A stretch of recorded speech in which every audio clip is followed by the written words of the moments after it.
Our next performer started performing magic at the age of 6. He has now gone on to win over 12 magic competitions and create and design his own original magic. And he's even under contract with one of the biggest magic producers to produce his own magic. For the second time here at the Boston Magic Lab, give a warm welcome to Andrew Niner. Yes, ladies and gentlemen, that is indeed true. I am Andrew Niner. Tris, thank you so much for that awesome introduction. Yes, I am here to do some magic for you tonight, right now, here at the Boston Magic Lab. So without further ado, I will show you some magic for your entertainment pleasure. Let me make sure my camera is in focus. Perfect. Alrighty. So, as most of you know, I am a magician. I mean, after all, I am performing here at the Boston Magic Lab.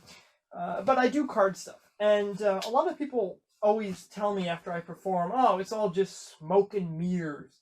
And I always found that phrase interesting and intriguing, because how in the world can there be smoke and mirrors with a deck of playing cards? It doesn't really make any logical sense. However, tonight, right now, here, in front of everyone, I'm going to share exactly how a deck of cards is like smoke and mirrors. I'll actually let you in on a little secret. A deck of cards has mirrors of its own. Let me show you here.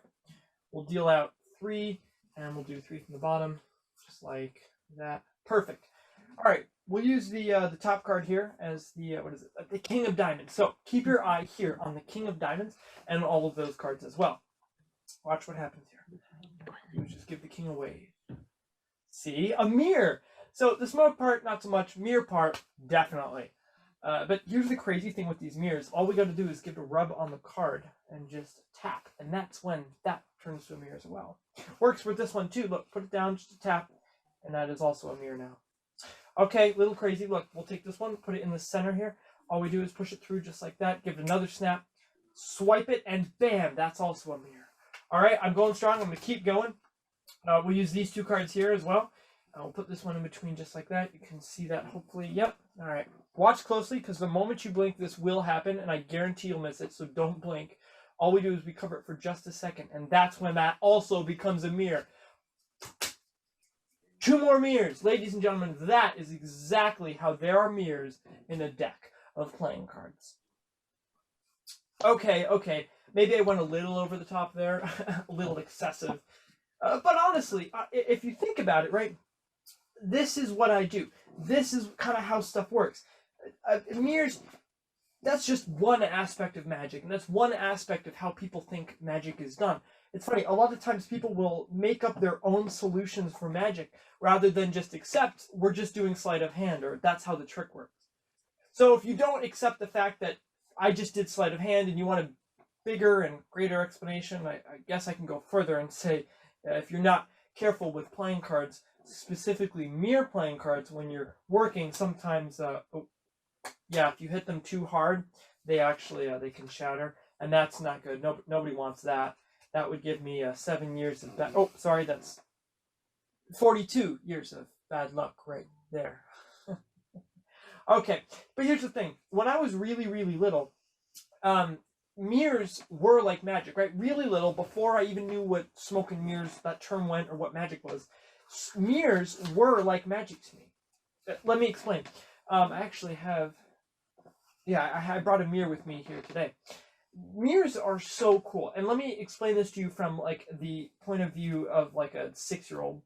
Make sure that stands up perfect. Okay, for instance, if we take an object like a crayon, okay, if we take an object as simple as a crayon and we place it in front of the mirror, what's going to happen? Well, you know what's going to happen. But to a 6-year-old or even younger, all of a sudden, the object I only had one of, there now are 2 of. So think of how cool this was. I go up to a mirror with a candy bar, there's a candy bar, and I go to grab it. Of course, you can't. That's common sense. It's just a reflection. But I then read when I was a little bit older that vampires and ghosts would take their they couldn't see a reflection of themselves in the mirror, and I was like, no way, I have to try this. Of course, I was at the age where fairy tales were life. So I went up to my mirror, I covered it with my hands, and well, I'll tell you, I was quite sad to reveal and realize that nothing happened, and my reflection was still there. However, when I grew even older and I discovered magic, I started taking these things and turning them into a bit more of a, well, a greater understanding, more of a trick, I guess you could say. For instance, if I take this crayon and move it just out of view so you can't see it, right?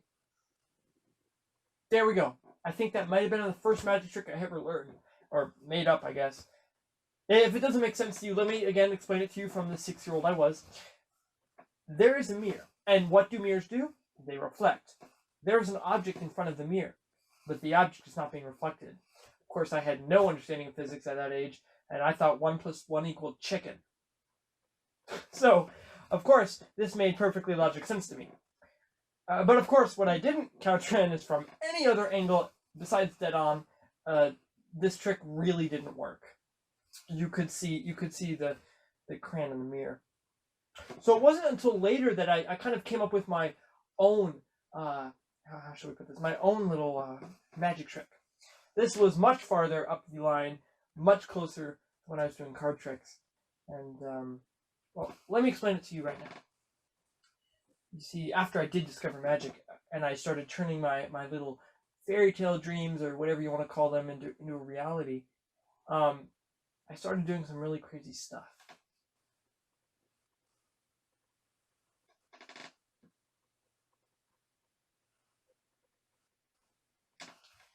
I know, it's a bit weird. Crayon is there, box is there, but the reflection is also Hey, I hope Lynn is enjoying the Red Sox. But it's funny, when I became a little more better at magic, I also got better at misdirection and kind of, well, making stuff confusing for people. And then people started not even understanding my train of thought, to not even understanding what I was doing. I mean, what good is a reflection if you can't have that second item?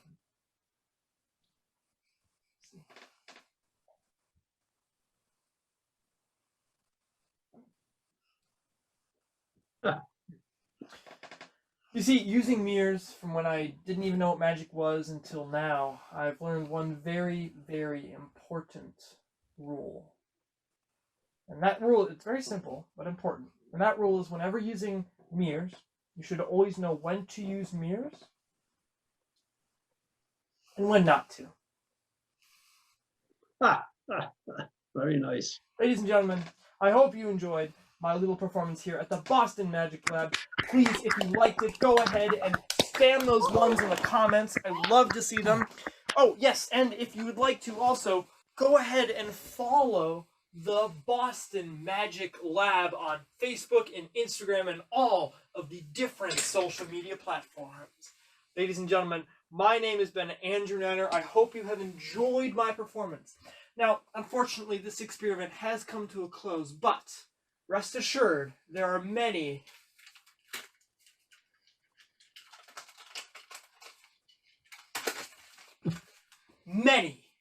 more in the future.